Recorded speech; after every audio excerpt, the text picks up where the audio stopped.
Bonsoir, bienvenue pour cette édition. Le Togo est à pied d'œuvre pour maintenir et poursuivre ses performances agricoles.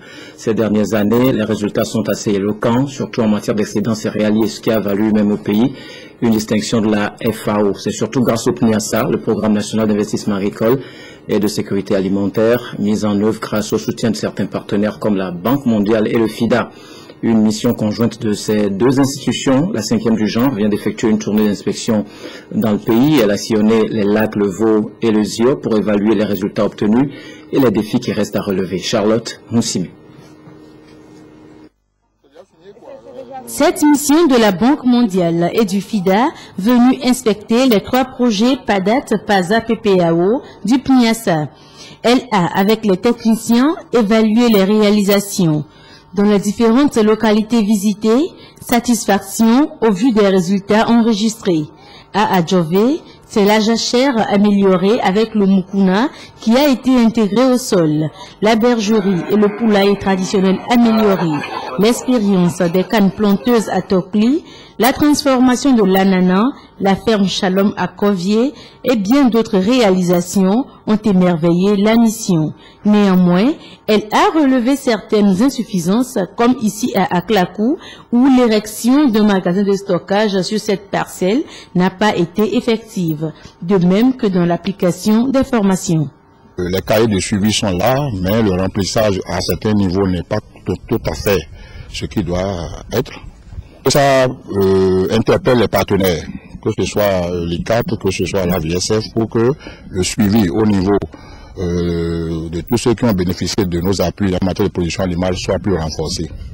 L'Institut de conseil et d'appui technique ICAT rassure. Nous avons quand même identifié qu'il y a des efforts que nous devons faire en termes d'accompagnement des producteurs dans l'organisation de leurs activités, surtout sur les aspects économiques.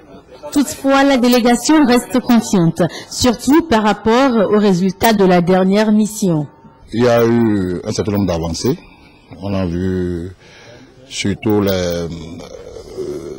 l'essai pilote d'amélioration de séchage du poisson. Ça, c'est vraiment une initiative très louable au niveau des femmes.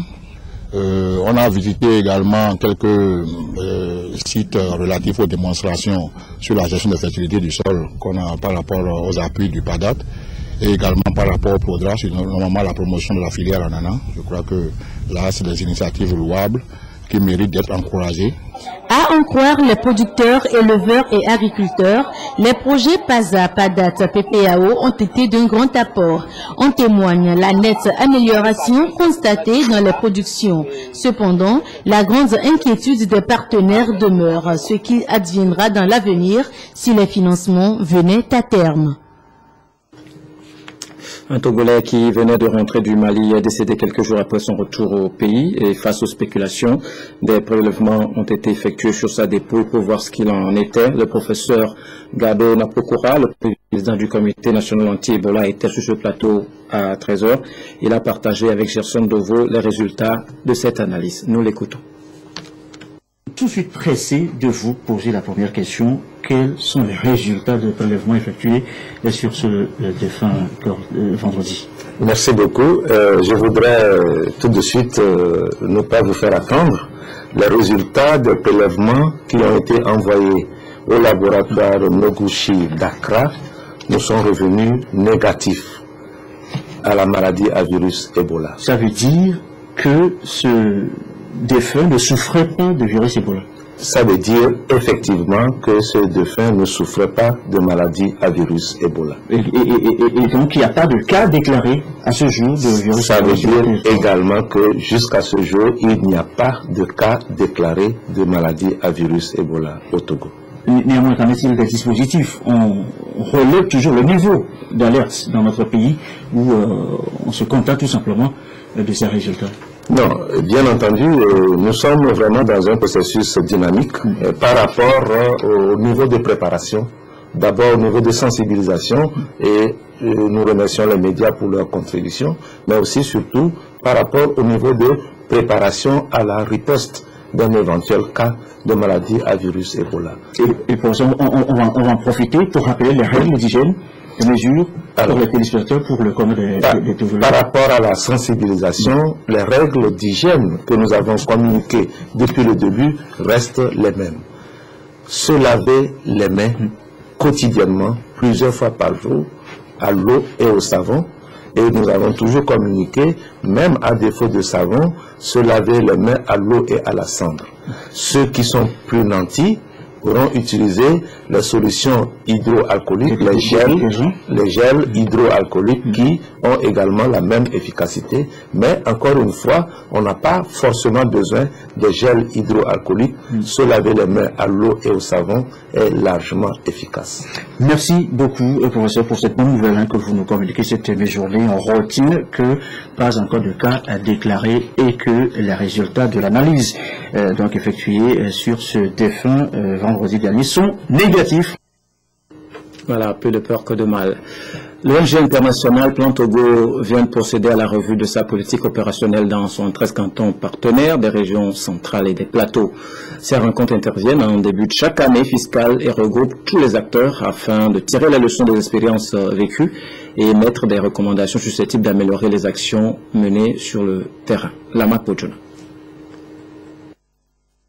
C'est une rencontre entre l'ONG Plan Togo et les responsables communautaires venus de plusieurs cantons des préfectures de Sotbois et de Blita. Rencontre qui se veut un cadre d'échange et de décision en vue d'une politique opérationnelle de l'année fiscale et une meilleure exécution de l'approche gestion communautaire de projets.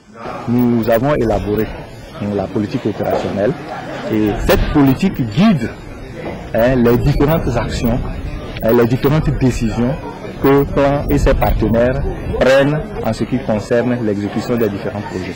Et donc, cette politique élaborée en 2014 est en train d'être revisitée parce que nous avons fait un premier bilan de la mise en œuvre de cette politique et nous sommes en train de tirer les leçons afin de l'améliorer pour la mise en œuvre des projets. Les projets sont d'ordre sanitaire, les projets de santé, les projets d'éducation, des activités de renforcement des capacités des communautés à pouvoir être efficaces dans le processus de planification et de mise en œuvre de leur développement.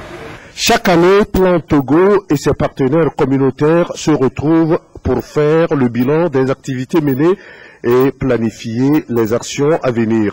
Ces rencontres périodiques qui se tiennent dans toutes les unités de programme de cette ONG de développement communautaire centrée sur l'enfant ont permis de connaître les plans d'action de chaque canton et de les financer à hauteur de 1,9 milliard de francs CFA pour 2015. Plan Togo travaille également avec ses cantons pour mieux les préparer au mécanisme de décentralisation. L'approche utilisée par l'ONG est la gestion communautaire des projets. Qu'en est-il exactement et comment le processus est-il conduit avec les communautés d'Herman Songwe? Ekbao Chalim, chef canton de Blitagar, préside la réunion des leaders communautaires du canton. Réunion au cours de laquelle sont discutés les besoins prioritaires pour l'élaboration d'un plan d'action de développement du canton. Nous avons recensé dans un document ce que nous voulons réaliser comme action prioritaire. Donc sur cette base, nous avons un partenariat avec Plan Togo. Et donc Plan a décidé donc nous appuyer et nous accompagner pour réaliser certaines des actions de notre plan cantonal. En dehors de cela, reconnaissons que Plan a des programmes et des projets qu'il réalise directement. Toutes les actions de Plan contribuent vraiment à appuyer l'État. Sur la base de la gestion communautaire des projets GCP, Plan Togo met à la disposition des 113 cantons partenaires des financements pour la réalisation de leurs projets. Pour l'année 2014, le plan nous a aidé à faire 2 latrines à Dalanda et 1 latrine à Kao. Parce que le plan nous a aidé à faire beaucoup de choses dans le canton. La construction du bureau cantonal du développement, où nous tenons nos réunions. Nous avons construit aussi le jardin d'enfants au niveau de Connery et équipé. Nous avons construit aussi le centre de santé au niveau dans le village de Pawa pour rapprocher les soins médicaux au niveau de la population. En adhérant à cette nouvelle approche communautaire de Plan Togo, Les communautés cantonales bénéficiaires se préparent à mieux réussir la décentralisation. Le plan recevait les ressources et implémentait les projets. Au bout d'un certain temps, les évaluations ont montré que tout cela ne garantissait pas la pérennité, la durabilité, l'appropriation. Ainsi, profitant du projet de loi sur la décentralisation, le plan s'est dit il faudrait commencer à préparer les gens à cette décentralisation.